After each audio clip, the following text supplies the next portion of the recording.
आज 4 साल, साढ़े 4 साल के बाद राजस्थान को फिर मैं उसी श्रेणी में देख रही हूँ जहाँ से हमने शुरू किया था। हमारी सरकार आएगी तो हमने करके दिखाया है, हम केवल बातें नहीं कर रहे हैं। सदन में बैठ के अट्टहास करते हैं कि मर्दों का प्रदेश है, तो उनको हम लोग बताना चाहते हैं कि मर्दों का प्रदेश रेप के मामले में ये प्रदेश नहीं बनेगा। और वो इन घटनाओं पर आप बराबर संपर्क में रहती हैं, कई कार्यक्रमों में शामिल भी हुई हैं, आपने देखा होगा। और कांग्रेस में तो मौसमी या साइबेरियन पक्षी की तरह लोग आते हैं, चुनाव आया तो आ गए टिकट मांगने, फिर गायब हो गए।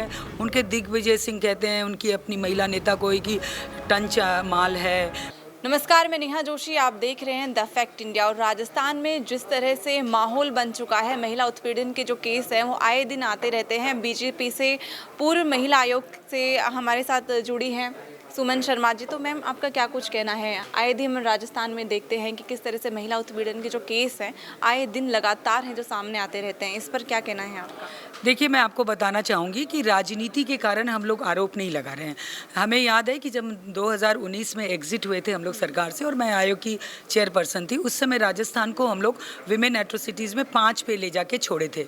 और आज 4 साल, साढ़े 4 साल के बाद राजस्थान को फिर मैं उसी श्रेणी में देख रही हूँ जहाँ से हमने शुरू किया था। नंबर 1 विमेन एट्रोसिटीज़ में, दलित में नंबर 1, पॉक्सो के मामले में नंबर 1। और मुख्यमंत्री तो इतनी मैं कहूँगी कि ऐसे मानसिकता के शिकार हो गए हैं कि वो महिलाओं पे ही कहते हैं कि ये जितने भी एफआईआर हो रहे हैं महिलाएं झूठा एफआईआर करती हैं। 56% मामले को वो झूठा बताते हैं। तो आप इससे समझ सकते हो कि हमारे मुख्यमंत्री जी महिलाओं के प्रति कितने संवेदनशील हैं। बहुत सारी योजनाओं के नाम पे वो महिलाओं को मूर्ख बना रहे हैं, लेकिन महिलाओं के हमने बार बार यही कहा कि महिलाओं को कुछ नहीं चाहिए, महिलाओं को सिर्फ सुरक्षा की गारंटी आप दे दो। अगर हमें हमारी सुरक्षा की गारंटी मिल जाएगी तो हम मोबाइल भी यूज़ कर लेंगे, हम बस को भी यूज़ कर लेंगे, हम कॉलेज भी चले जाएंगे, हम स्कूल भी चले जाएंगे। लेकिन वो मुख्यमंत्री जी देते नहीं हैं और फिर कहते हैं कि राजस्थान में ऑल इज़ वेल।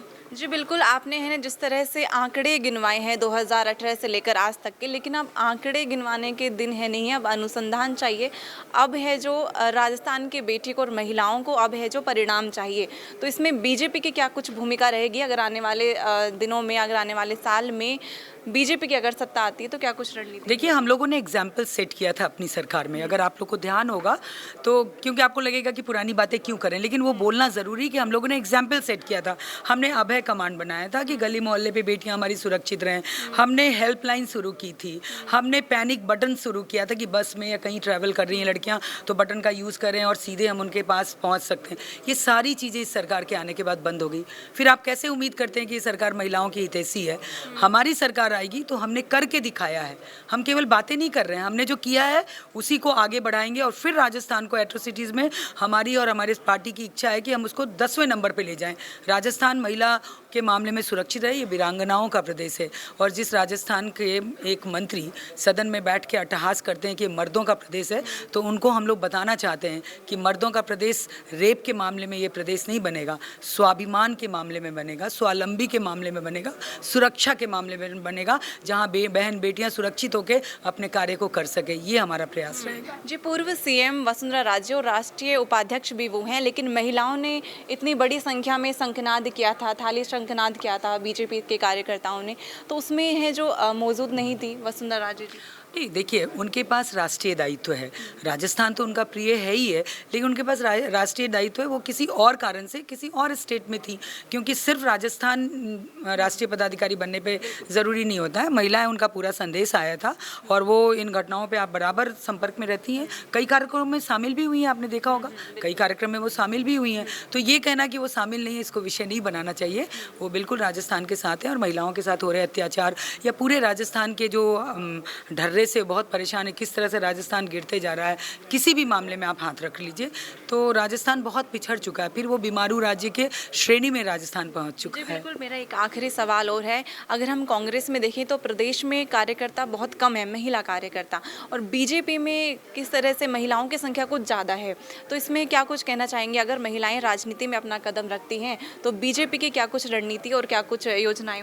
देखिए, हम आपको बता दें कि भारतीय जनता पार्टी सदैव महिलाओं को साथ लेके काम करती है। ये जब भारतीय जनता पार्टी की स्थापना 1980 में भी हुई थी ना, तब भी महिलाओं की अच्छी संख्या थी और आज भी महिलाओं की अच्छी, क्योंकि उन्हें मालूम है कि इस पार्टी में हमें सुरक्षा मिलती है, हमें स्नेह मिलता है। ये पार्टी मतलब कार्यकर्ता तैयार करती है, हम लोग ज़मीन से कार्यकर्ता तैयार करके काम करते हैं। और कांग्रेस में तो मौसमी या साइबेरियन पक्षी की तरह लोग आते हैं, चुनाव आया तो आ गए टिकट मांगने, फिर गायब हो गए। और वहाँ के नेताओं पे कैसे महिलाएं ट्रस्ट करेगी? उनके दिग्विजय सिंह कहते हैं उनकी अपनी महिला नेता कोई की टंच माल है, उनके कमलनाथ मध्य प्रदेश के मुख्यमंत्री रहे हैं, वो कहते हैं कि बहुत सॉलिड माल है। उसके बाद अभी आपने बेनूगोपाल नहीं, एक उनके कौन है हरियाणा के लीडर, वो कुछ कह रहे हैं। तो ऐसे नेताओं पे कैसे महिलाएं ट्रस्ट करेगी? अपने ही नेताओं को टंच माल बोलने वाली पार्टी में महिलाएं कैसे जाएंगी? ये सोचने का विषय है। जी बिल्कुल, ये थी हमारे साथ सुमन शर्मा जी। उन्होंने महिलाओं के लिए आज बढ़कर के है जो बढ़ चढ़ कर के आवाज़ उठाती रही हैं। आप देख रहे हैं द फैक्ट इंडिया, मैं आपके साथ नेहा जोशी।